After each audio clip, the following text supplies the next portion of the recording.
गुरुदेव। जय गुरुदेव। महामारी का एक ही उपचार, अपना लो सब शाकाहार। नशा मुक्त बन शाकाहार अपनाओ, देश भक्त बन नाम कमाओ।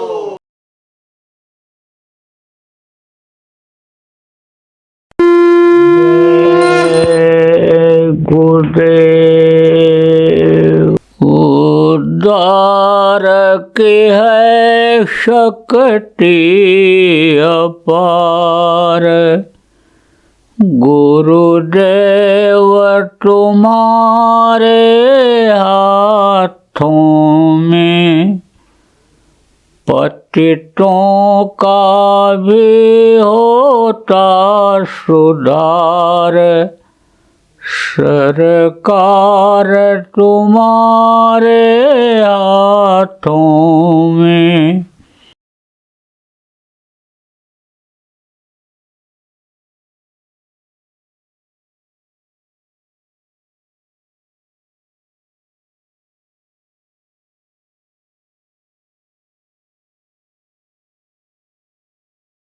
अब ये जरूर बता दें आपको, वक्त गुरु को खोज तेरे भले की खोज।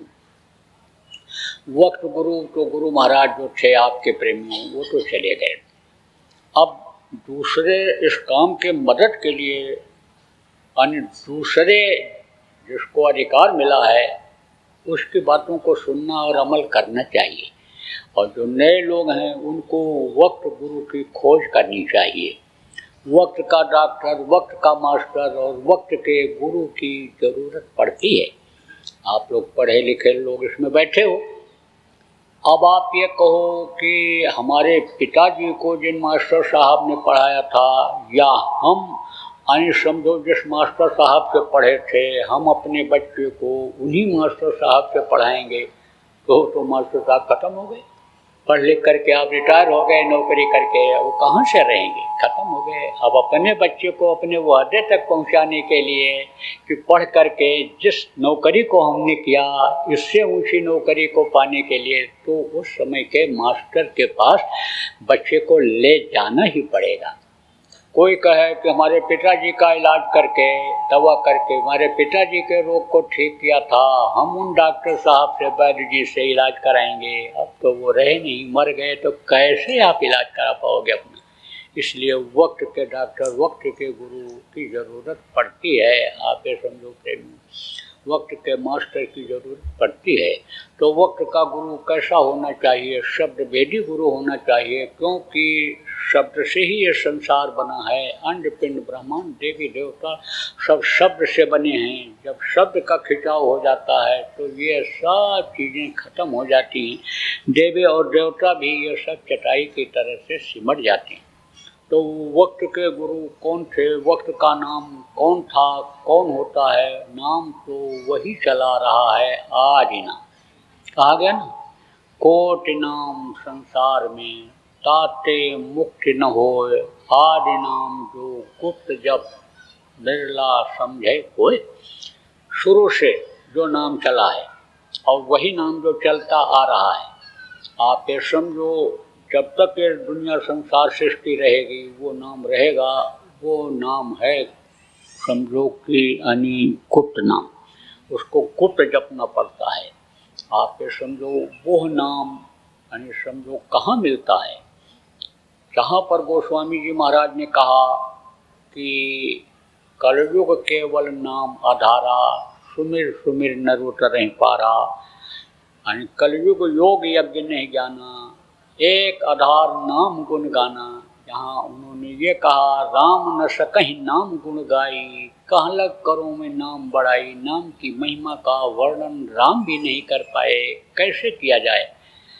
तब का नाम मिलेगा कहाँ? बता तो देते हैं लोग, पाप करोगे नर्क जाओगे। लेकिन अगर किसी के शरीर से, मनसा वाचा कर्मणा से पाप हो ही गया, क्षमा कैसे होगा? अरे भाई कैसे क्षमा होगा? क्षमा जो करवा दे और क्षमा का उपाय जो बता दे, वो उससे ज़्यादा गुरु जानकार होगा, जो ये कहता है कि यानी पाप करोगे तो नर्क जाओगे। तो वो अन्य समझो नाम मिलेगा कहाँ, कैसे मिलेगा? गोस्वामी जी ने वो भी यह भी बताया। जहाँ कहा गुरु की जरूरत है, तहाँ उन्होंने गुरु की पहचान भी बताया कि सिर गुरु पद नख मणिगण ज्योति और सुमिर दिव्य दृष्टि हुए होती। ऐसे गुरु जिनके दृष्टि पड़ते ही दया के नख के याद करते ही चरणों को, चरण कमल का दर्शन करते ही आप ये समझो कि दिव्य दृष्टि यानी खुल जाए, यानी दया हो जाए और चरण का दर्शन हो जाए, दिव्य दृष्टि खुल जाए। ये उन्होंने कहा, सब बताया उन्होंने। जहाँ ऐसे गुरु की वंदना करनी चाहिए। बंदो गुरुपद कंज कृपा सिंधु नर रूप है। उन्होंने कहा बंदो गुरुपद कंज कृपा सिंधु कंज गुरु। कंज गुरु कहते हैं। कंज गुरु किसको कहा गया?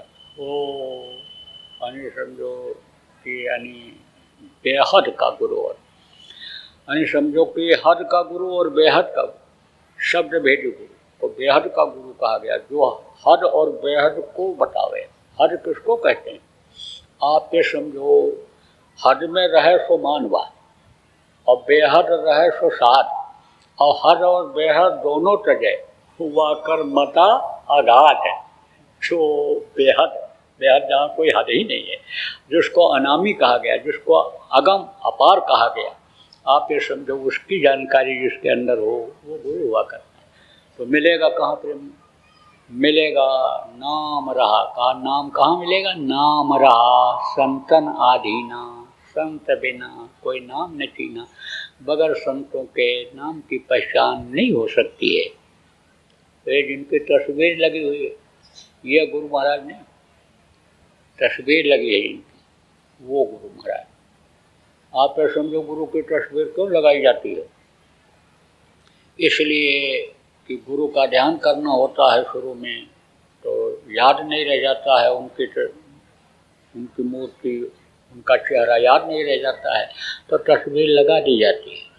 अंतर में साधना करने पर गुरु का जब दर्शन होने लगता है तो तस्वीर फोटो भी नहीं लगाया जा सकता है, कोई ज़रूरत नहीं है।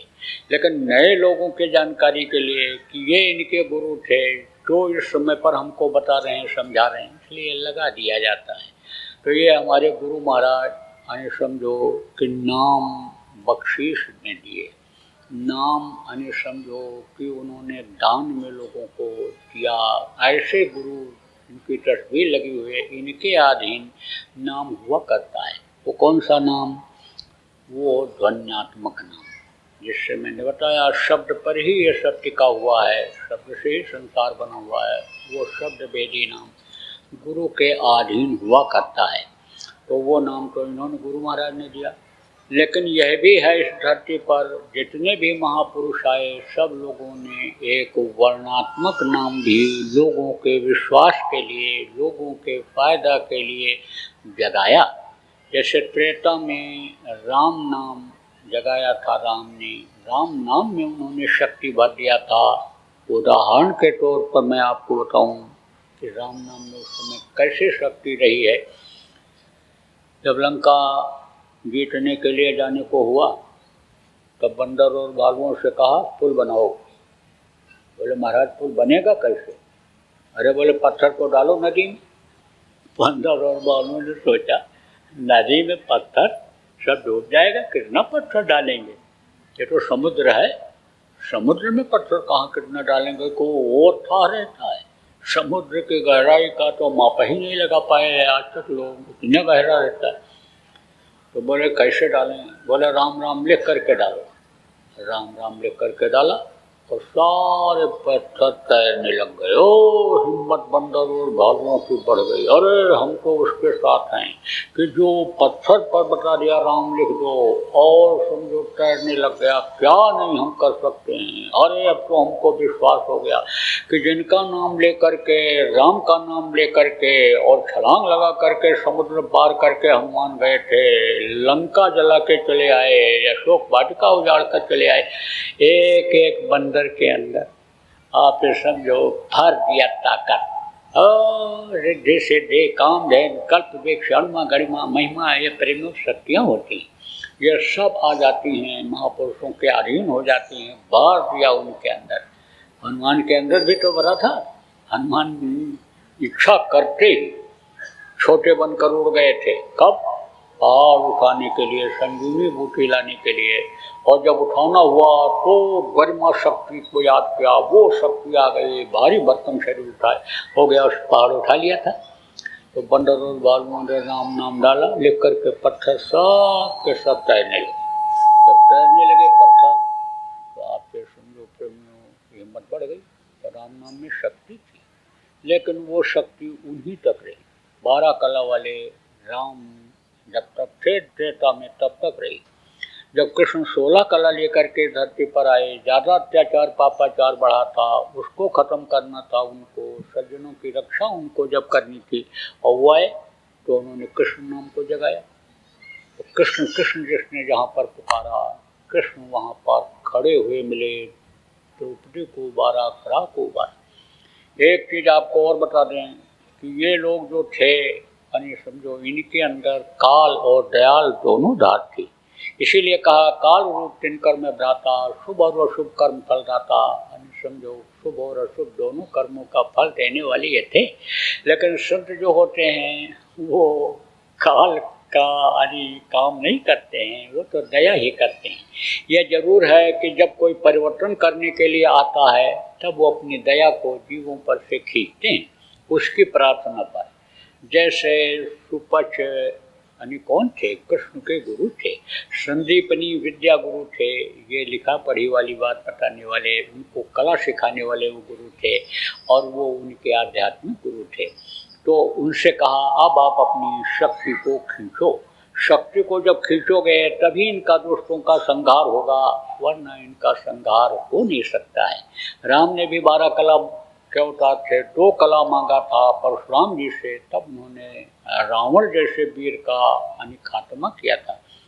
आप ये समझो रामचरितमानस के आध्यात्मिक यानी प्रकरण को अगर आप पढ़ोगे और कोई जानकार से आप बात करोगे तो आपको सारी बातें मालूम हो जाएंगी। वो भी आध्यात्म के जानकार थे, लेकिन काम करने के लिए आए थे, दुष्टों का संहार करने के लिए आए थे। और कृष्ण भी जानकार थे, कृष्ण को भी जानकारी थी। कृष्ण ने भी जब यानी जाने को हुआ और पांडवों ने कहा महाराज आप अपने धाम हमको भी लेते चलिए।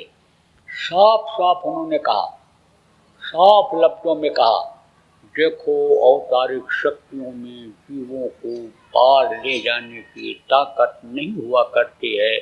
तुमको किसी संत की ज़रूरत है, सदगुरु की खोज की ज़रूरत है। उनको खोजो, उनसे रास्ता लेकर के और योग साधना करो, तब तुम मेरे धाम तक पहुंच सकते हो। बहुत रोए, बहुत गिड़गिड़ाए, प्रभु दया करो, पूरी ज़िंदगी आपके साथ लगे रहे, जवानी बिताई, बुढ़ापा आ गई, बुढ़ापे में कहाँ खोज पाएंगे, कैसे योग साधना कर पाएंगे, दया करो। लेकिन 24 घंटा साथ रहने वाले को 2 टूक जवाब उन्होंने दिया। अब आप समझो, बुरा मत मानो कृष्ण के भक्त, पहले मैं भी सबको मानता था, मैं भी इसी में फंसा हुआ था, लेकिन अब तो समझ में आया कि गुड़िया गुड्डा के खेल में मैं फंसा हुआ था, कि जैसे छोटी बच्ची होती है, गुड़िया गुड्डा का खेल खेलती है, लेकिन जब उसकी शादी हो जाती है, सब चीज़ को समझ जाती है, तब उसको बनाती खिलाती और ससुराल नहीं भेजती है वो बच्ची जो बचपने में गुड़िया गुड्डा के साथ खेल में भेजती थी, करती थी। तो आप ये समझो कि अब इस वक्त पर समझो उनको किसी ने देखा भी नहीं, और कृष्ण की पूजा करके कैसे कोई पार हो सकता है। तो इसीलिए कहा कलयुग केवल नाम आधारा, नाम का आधार है। नाम जब मिलेगा और नाम को समझेंगे, नाम की कमाई करेंगे, तब पार हो सकते हैं। तो आपको बता रहा था कि एक नाम वो जगाते हैं लोगों को बताने के लिए, समझाने के लिए, फ़ायदा उठाने के लिए। इन नामों को जब लोग बोलते थे तो मदद मिलता था। इधर जब आप समझो कलयुग आया तो कलयुग में सर साहब नाम जगाया कबीर साहब ने, वाहेगुरु नाम जगाया नानक ने, और आप ये देखो शिवदयाल जी महाराज ने राधा स्वामी नाम जगाया। यह नाम कुछ पुष्ट तक चले। फिर आप ये समझो हमारे गुरु महाराज जब ये आए तो इन्होंने जय गुरुदेव नाम जगाया। इसमें भी परमात्मा की पूरी शक्ति उसी तरह से भरी हुई है जो त्रेता में राम नाम में थी, द्वापर में कृष्ण नाम में थी, आप ये समझो सप्ताहक नाम में थी, वाहेगुरु में थी, राधा स्वामी में थी। इस समय पर जय गुरुदेव नाम में शक्ति है, पूरी शक्ति है, उससे भी ज़्यादा शक्ति ज़्यादा है इस समय पर। आप ये समझो, आप आजमाइश करके देख लो, मुसीबत में पड़ जाओ, तकलीफ में आ जाओ, कहीं भी कोई मानसिक कष्ट हो, शारीरिक कष्ट हो, आर्थिक कष्ट हो, जय गुरुदेव नाम बोल करके आप देखो फायदा होता है कि नहीं होता है। लेकिन तकलीफ आवे तो फायदा करो, तो तकलीफ आवे क्यों? अरे क्यों न पहले ही स्टे ले लो, पहले ही ब्रेकर लगा दो कि तकलीफ आपके पास आवे ही नहीं। कहते हैं दुख में सुमिरन सब करे, सुख में करे न कोई, जो सुख में सुमिरन करे दुख काहे को हो। तो पहले ही क्यों ना आप यानी समझो बोलने की आदत डाल लो। क्या? जय गुरुदेव नाम की ध्वनि। तो आप समझो इसमें तकलीफ वाले तो बहुत लोग हो, अब बताओ चाहे न बताओ, लेकिन हमको मालूम है कि बैठे हैं बुद्धिजीवी लोग हैं, पढ़े लिखे लोग, इसमें अगर कोई चैलेंज करें तो मैं बता सकता हूँ, 1 2 नहीं 10 20 50 तो बता सकता हूँ कि इनके घर में बीमारी बराबर बनी हुई रहती है। यह भी बता सकता हूँ कि इनके घर में रोज झगड़ा होता है, रोज झगड़ा होता है। बुढ़े बुढ़िया न लड़ें, सास और बहू का झगड़ा मशहूर है, न लड़ें तो बच्चे ही एक दूसरे का बाल काल नोचते रहते हैं। रोज झगड़ा, रोज कुछ न कुछ होता ही रहता है। लोग परेशान रहते हैं, आमदनी बहुत हो रही है, खर्चा बढ़ गया, खर्च हो गया, कहाँ चला गया पता ही नहीं चलता, बरकत मिलती नहीं है, मानसिक अशांति बहुत है। ये बता सकता हूँ, आप चैलेंज करो तो बता सकता हूँ। अब भाई एक एक को ये कहाँ तक बताया जा सकता है। बहुत से लोग शर्म भी खा जाते हैं, सबके सामने अपनी तकलीफ को कह भी नहीं पाते हैं। तो अब तो मैं मंच से बताने लग गया, सब जगह मंच से ही बताने लग गया, चाहे थोड़ी संख्या में हो चाहे भारी संख्या हो। लाखों लाख की भीड़ हमारे गुरु महाराज के पास होती थी, मेरे पास भी लोग आते हैं, तो अब तो मंच से बताता हूँ। तो देखो आप समझ लो, फिर जितने भी लोग हो यहाँ पर, आपके घर में कोई भी तरह की तकलीफ है, लड़ाई झगड़ा होता हो, रुपया पैसा बरकत न होती हो, आपके यहाँ कोई बीमार रहता हो, आपके शरीर में कष्ट हो, तो आप समझो पहली सीढ़ी पर ही आध्यात्म के चढ़ोइए। क्या करो? जय गुरुदेव नाम के ध्वनि बोलना घर में शुरू कर दो। पूरे परिवार के लोगों को इकट्ठा करके जय गुरुदेव नाम के ध्वनि बोलो और बुलवाओ। कैसे बोलना रहेगा? जय गुरुदेव, जय गुरुदेव, जय गुरुदेव, जय जय गुरुदेव।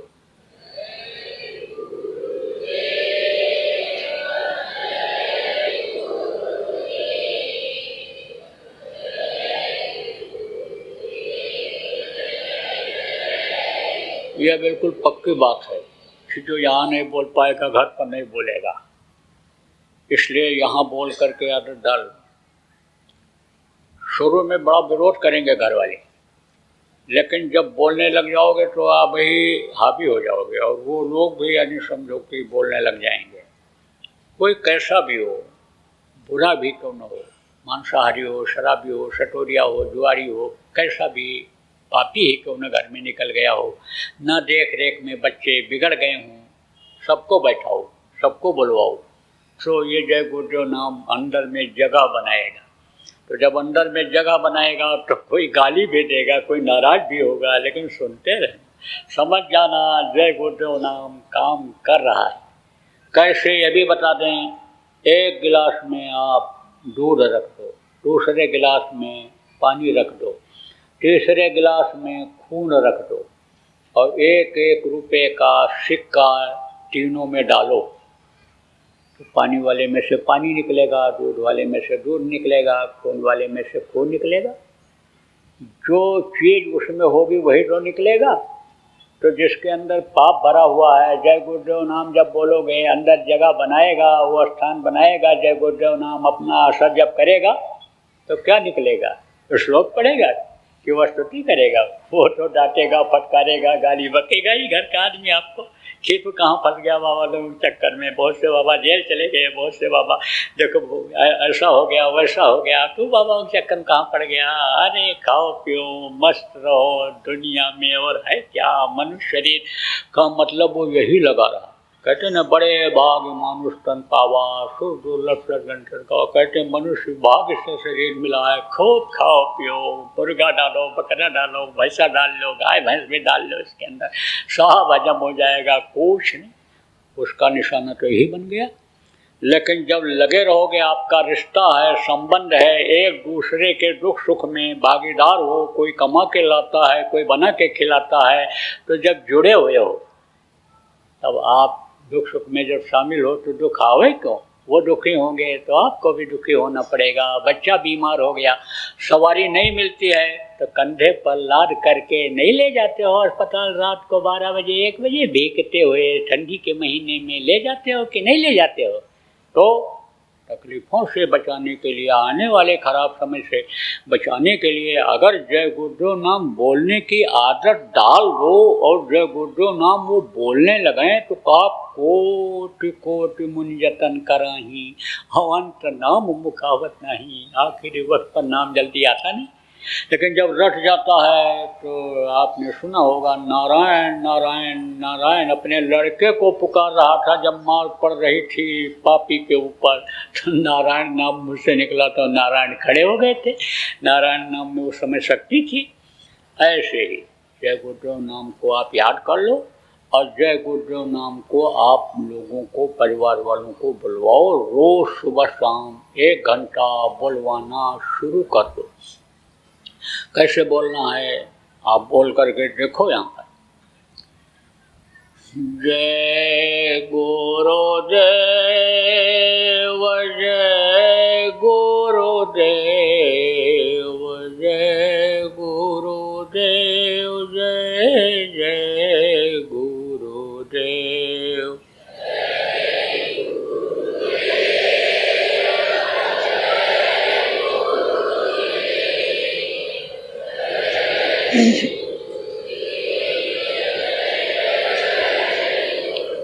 जोर की आवाज नहीं आई, कुछ लोग तो मन ही मन में बोलते रहे, जरा मुंह तो खोल के बोलो। जय गुरुदेव जय गुरुदेव जय गुरुदेव जय जय गुरुदेव।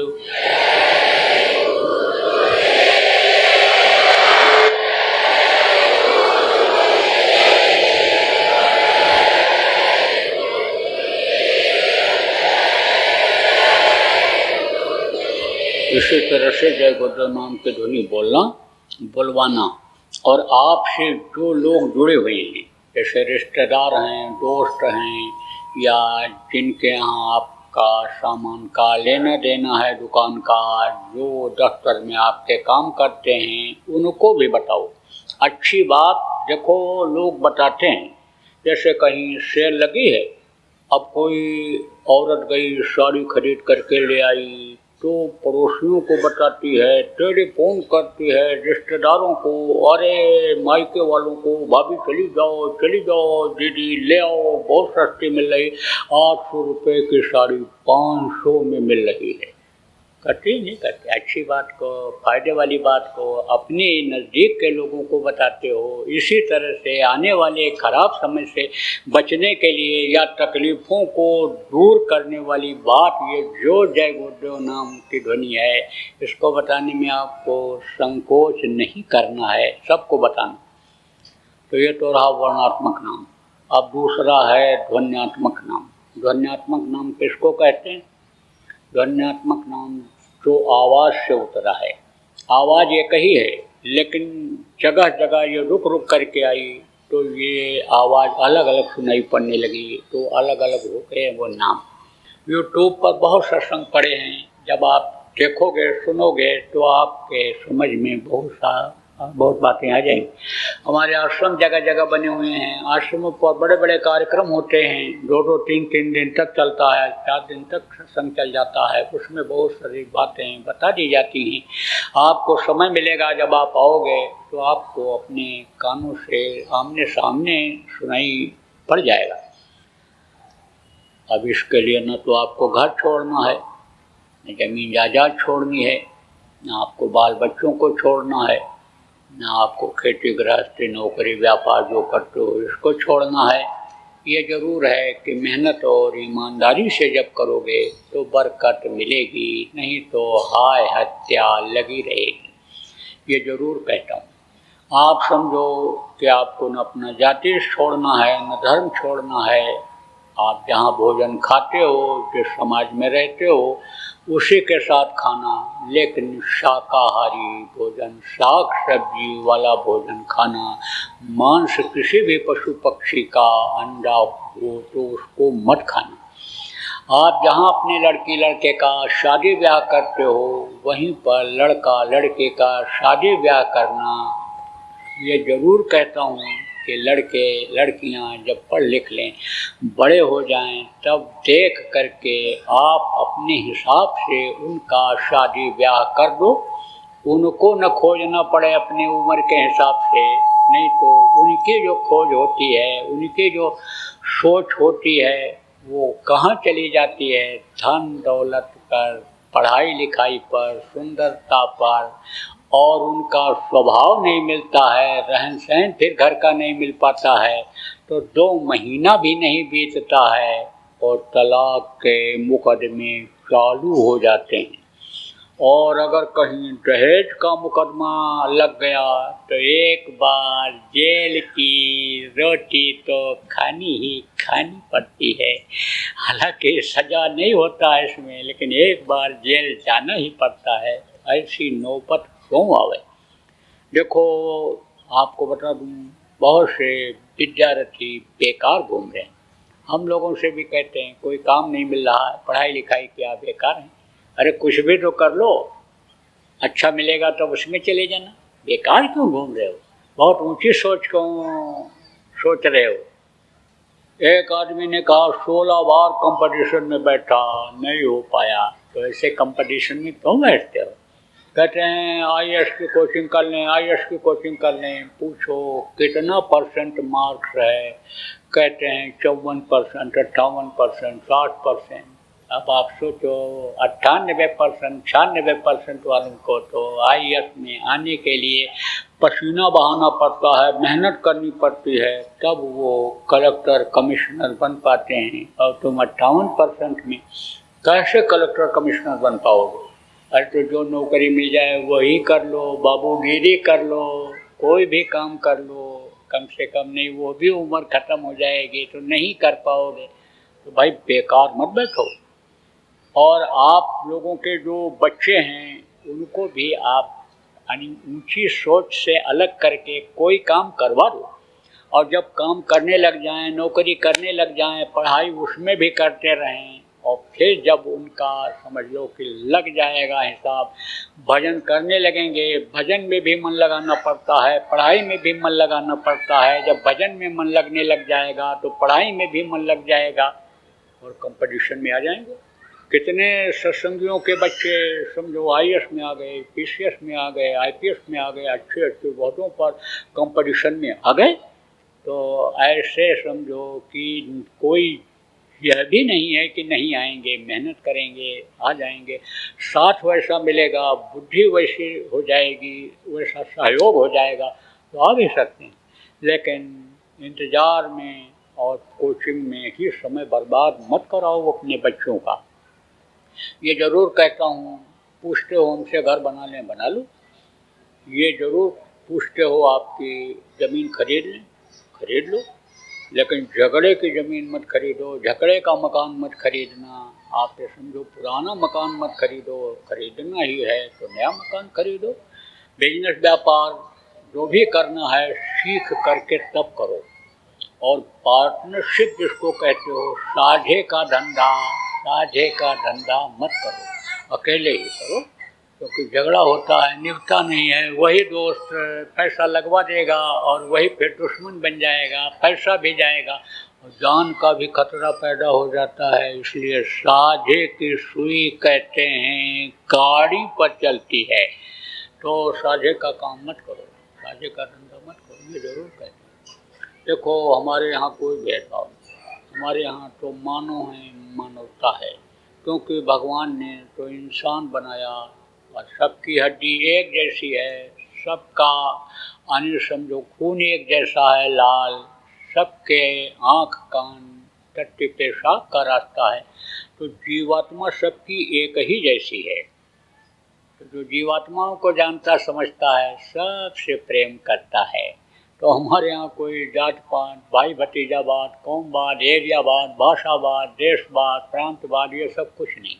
हमारी तरफ से सिया राम मैं सब जग जानी, करूँ प्रणाम जोर जोग पानी, और यही उपदेश मैं लोगों को करता हूँ कि इसमें अगर फंसोगे तो रास्ता बदल जाएगा। उसी में फंस करके जैसे मकड़ी अपने बनाए हुए सुख के जाल में फंस करके और ख़त्म हो जाती है, ऐसे उस जाल से निकल नहीं पाओगे और उसी में जीवन आपका ख़त्म हो जाएगा। इसलिए उसमें मत फंसो। जैसे देवी देवता को भी देख नहीं पाते हो, अभी तो मान्यता दे देते हैं लोग कि ये भगवान है। देखो भगवान ने किसको बनाया? आदमी को बनाया, और आदमी भगवान को बना देता है। कैसा? यही भगवान है। अरे समझो मूर्ति बनाने वाला भी आदमी, मंदिर बनाने वाला भी आदमी, और प्राण प्रतिष्ठा कराने वाला भी आदमी, और मान्यता देने वाला भी आदमी। तो भगवान पर जल्दी विश्वास नहीं होता है, लेकिन जब देख लोगे तब विश्वास हो जाएगा, और जब देख लोगे तब आपको उनसे प्रेम हो जाएगा। क्योंकि देखे बिन न होई प्रतीति, बिन प्रतीत होई नहीं प्रीति, बगैर देखे विश्वास नहीं होता है। जब एक दूसरे को लोग देखते हैं तभी प्रेम होता है। तो जब प्रेम होता है, प्रेम से कोई किसी को पुकारता है तो आवाज़ को सुन करके चल पड़ता है या बुला लेता है अपने पास। जैसे कहते हो ना कि याद बहुत आ रही थी आपकी, तब हमने सोचा कि चल करके मिल करके आ जाएं। तब वो कहेगा अरे हमने तुमको बुलाया कि तुम आए हमारे पास, नींद नहीं आ रही है तुमसे मिलने के बगैर, परेशान हूँ मैं, कैसे मुलाकात हो आ जाए। ऐसे ही उधर भी है, वो तो बराबर याद करता रहता है, लेकिन आप भूल जाते हो। जैसे माँ याद करती रहती है बच्चे को, लेकिन खेल में बच्चा समझो कि भूल जाता है, ये माया का बाजार है, ये दुनिया में फंस जाते हो, उसको भूल जाते हो। लेकिन जब उसको देख लोगे, प्रभु को देख लोगे, दुनिया बनाने वाले देवी देवताओं को देख लोगे, और उनसे जब प्रेम हो जाएगा तो प्रेम में कोई किसके लिए क्या नहीं करता है। तो प्रेम में जब उनको पुकारोगे तो प्रेम से प्रकट हूँ मैं जाना, वो आपको मिल जाएंगे। अब मोटी बात आप ये समझो कि दुनिया बनाने वाला अगर आपको मिल गया तो दुनिया की चीज़ों के लिए दौड़ना पड़ेगा कि तरसना पड़ेगा। फिर तो जो इच्छा कीनी मन माही, और हर प्रताप कछ दुर्लभ नहीं। देखो बच्चियों, सती सावित्री, सती अनसुया तुम लोगों जैसी ही थी, लेकिन तुमको लोग औरत कहते हैं, पत्नी कहते हैं, माँ कहते हैं, कोई सास कहता है। आप ये समझो उनको देवी कहा गया और उनका स्थान ऊंचा रहा। क्यों? क्योंकि उन्होंने अपने अंदर शक्ति ले आई थी। इच्छा किया उन्होंने कि हमारे पति का प्राण वापस हो जाए। इच्छा किया उन्होंने कि हम ब्रह्मा विष्णु महेश को छोटा छोटा बच्चा बना दें। छोटा छोटा बच्चा बन गए थे। इच्छा किया हनुमान जी ने कि हम छोटा बन करके जाके संजीवनी बूटी ले आएँ, उड़ कर चले गए। इच्छा किया पहाड़ उठा ले आएँ तो भारी मोटे तगड़े हो गए, वज्र समान शरीर हो गया। तो आपको समझने की ज़रूरत है, करने की ज़रूरत। कहा गया ना, सकल पदार्थ है जग माही, कर्महीन नर पावत नहीं। सब कुछ है लेकिन कर्म नहीं करोगे तो मिलेगा कैसे। बराबर सुमिरन ध्यान भजन सब लोग करते रहना, नाम धुनी सब लोग बोलते रहना। देखो आपको तो बता दिया, नाम धुनी बोलोगे और आप ध्यान भजन सुमिरन करोगे कराओगे तो आपको बहुत सा फायदा यानी इसी से दिखने लगेगा।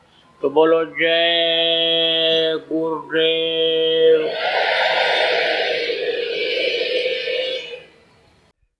जय गुरुदेव। अभी आपने बाबा उमाकांत जी महाराज के सत्संग को सुना। बाबा जी अन्य किसी से चंदा न लेकर अपने प्रेमियों के सहयोग से देश विदेश में तमाम जनहित के काम करते हुए सभी तरह की तकलीफ़ों को दूर करने व प्रभु के मिलने का उपाय बताते हैं। आप इस जीवन के इस बचे हुए समय में समय निकालकर बाबा जी से ज़रूर मिलिएगा। आपके सुझाव के लिए व्हाट्सएप नंबर 9575600700। जय गुरुदेव। जय गुरुदेव।